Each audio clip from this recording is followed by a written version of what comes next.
Hey guys, welcome back to the channel. Today we're going to be checking out a video titled 10 things that will shock you about Portugal. And I did a little video about Portugal before, and I'm doing one more. I did geography, now Portugal. You guys want to see those videos, just click the check out the channel. I got a playlist here on the channel for Portugal, and I'll definitely leave some stuff right here for you guys to click and watch those other videos. But either way, we're checking out this video, so thank you for watching. If you want to watch the original video, a link will be in the description of my video for the original video. So thank you for watching. Let's get right into this video, guys.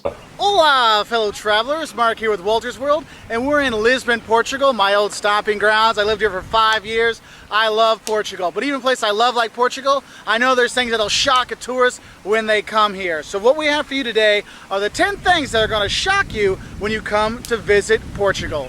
Now, the first thing that's going to shock you is when you go out to eat, and you're going to have to pay for the bread and butter. Yes, the bread on the table, the butter on the table, the olives. These things you do pay for here, and they actually are in the menu now. You'll see that. But the thing is, if you're coming from the US or other places that, oh, chips and salsa is free, bread is free. Here it's not the case. And I know people that have actually spent more money on the bread, the cheese, and the ham that they've been given. They spent more money on that than they did on their actual meal, okay? So be careful with that one. So you might be shocked. Yes, you do have to pay for the bread and butter in most places. Not everywhere, but just pay attention. Now, if you don't eat it, you don't have to pay. You don't want it, you say no thank you. They'll take it away, no problem, all right? So, but that'll be the first thing that shocks you.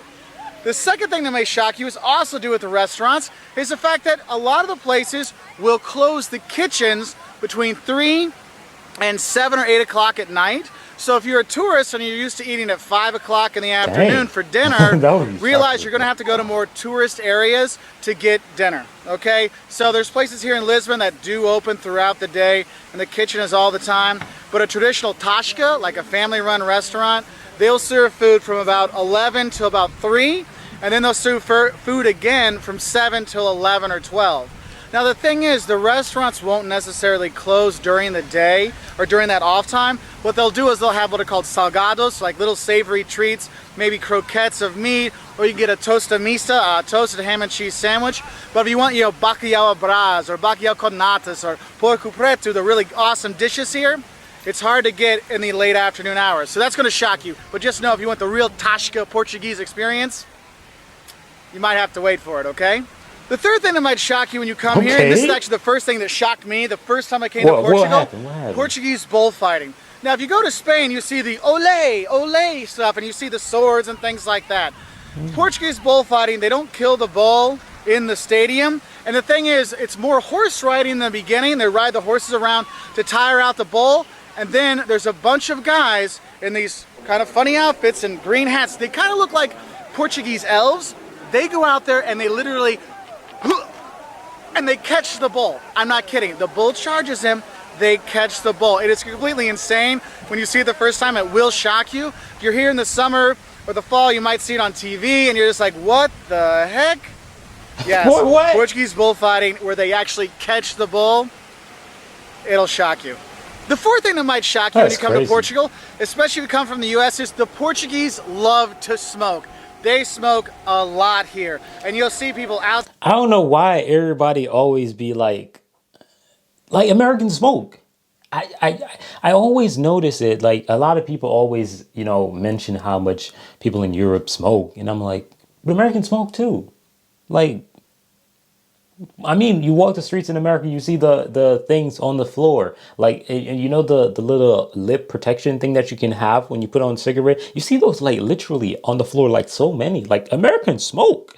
I don't know what is this thing where like Americans use drugs a lot, right? Smoking, e-cigars, weed. What's that other one again? Vape. Like, Americans do that too, but I don't know why why, like, if you're an American and you are shocked when you go, like, let me tell you where you might be shocked. Like, if you see a lot of women smoking, then I can understand that, right? Because women in America, they smoke, but it's not something that you really see commonly, right? But yeah, it ain't nothing special. Outside and in the cafes and outside banks and outside offices, smoking. There's no stigma on smoking here in Portugal, so a lot of people when they come from the US like, oh my god, everyone here is smoking. Not everyone, but yes, smoking is quite common here, and that does shock some tourists that yes, you can't smoke next to people. And the thing is, they do have a law, you can't smoke inside unless you have designated smoking areas. So if you're flying in and out of Lisbon, they actually have like a small, like cordoned off area that's just for smokers, okay? The fifth thing that might shock you when you come here as a tourist is trying to find good lower price and middle price hotels. There's definitely a lack of those in Portugal. So if you're looking for hotels, you're not gonna get much great stuff, lower end, middle end prices. So what I recommend is Portugal actually has some of the best hostels. I know, hostels. Mark, I'm 40 years old, 30 years old, I don't go to hostels. They have family rooms there, they have stuff like that. But honestly, Hostel World has ranked a lot of the Portuguese hostels, especially here in Lisbon, some of the best in the world. And also, Portugal is really good with vacation rentals, getting an apartment. We're staying here in an apartment this time, and it's great. We got bedrooms, we got laundry, we got all kinds of stuff, so you're gonna go that way. But trying to find a cheap hotel or a middle price hotel that's good is kind of tough. So stick to hostels, a written apartment, or go high price, okay? But it is kind of shocking where, you know, you can go from Germany or Austria and you find like good middle price stuff, and you don't have so much of that here. Now, the sixth thing that might shock you about Portugal is their concept of time. Going out to lunch, yes, that's gonna be 2 hours. Going out to dinner, yes, it could be a 5-hour affair. We went to go have lunch with our friends in Sintra the other day. We ended up at their house for 11 hours. Time in Portugal is quite relative, okay? So when someone tells you, hey, let's have dinner at 7,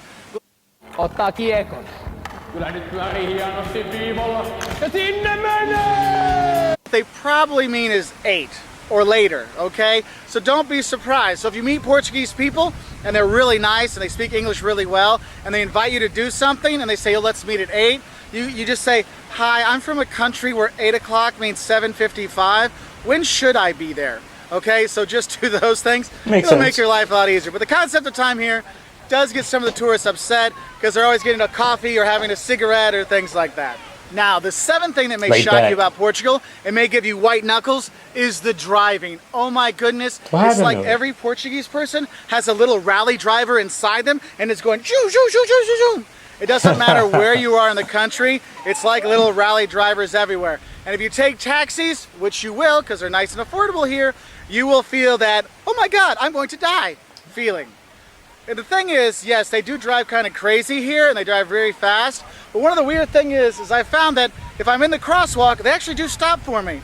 But if I'm walking on the sidewalk and I get a little too close to the edge, woo, hey, it gets a little close there. Hey. So be careful. One, if you're driving or if you've got little kids, you keep them next to you all the time, okay? Because the driving here is nuts. Like white knuckle driving, scared out for your life in the taxis sometimes. Yes, that can happen, so just know that, all right?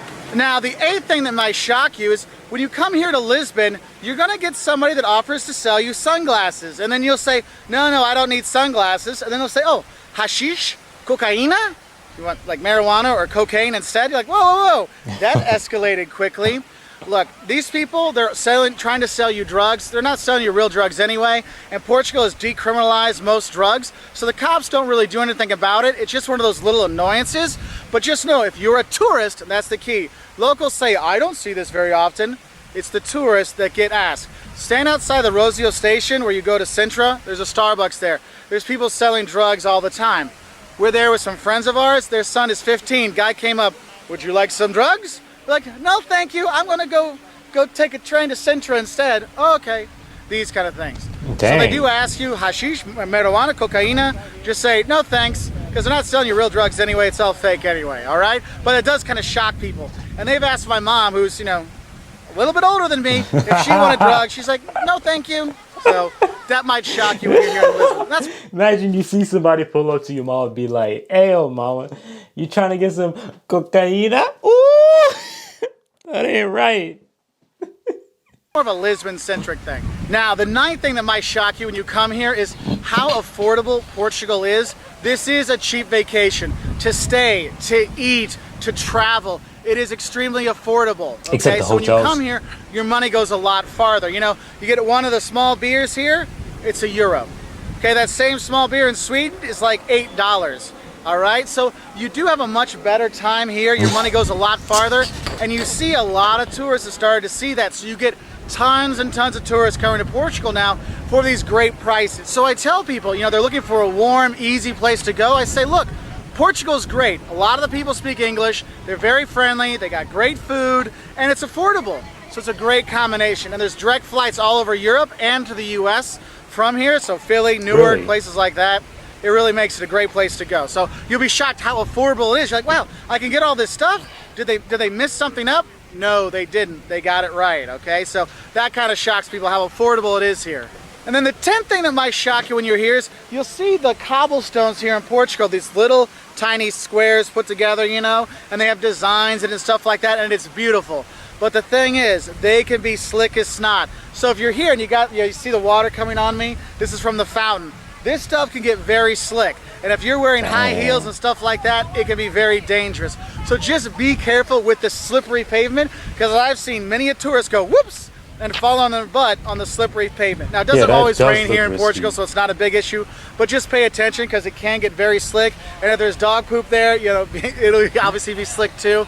So that'll do it for you. Anyway, those are 10 things that I think that might shock you about visiting Portugal. What are some things that shocked you about visiting Portugal? Please put in the comment section haven't below so we can visited have some yet, more man. shocks. If you like I haven't visited yet. I actually want to visit Portugal as soon as possible because, you know, like I've seen a lot of positive things about Portugal. Like obviously everything in Portugal cannot be positive, but I've seen a lot of positive things about it. And I would love to visit Portugal, you know. Yeah, I'm literally in Northern Europe right now, Finland. So it should be, you know, real different over there. And yeah, it would be a nice little experience. I can't wait to actually start traveling. But travel is just scary for me now because it's so expensive. Back in America, traveling, you know, you get on a plane, it's like $150, whatever, you know, next city, whatever, or state, I should say. But I just don't know. Traveling Europe just scares me because I don't know anything here. So it scares me. But yeah, one day maybe. But either ways, guys, thank you for watching, and let me know what y'all, you know, would think or have experienced as a culture shock in Portugal, and what you think, you know, others would experience in Portugal as a culture shock in the comment section down below. But for now, guys, I'm out of here. Peace.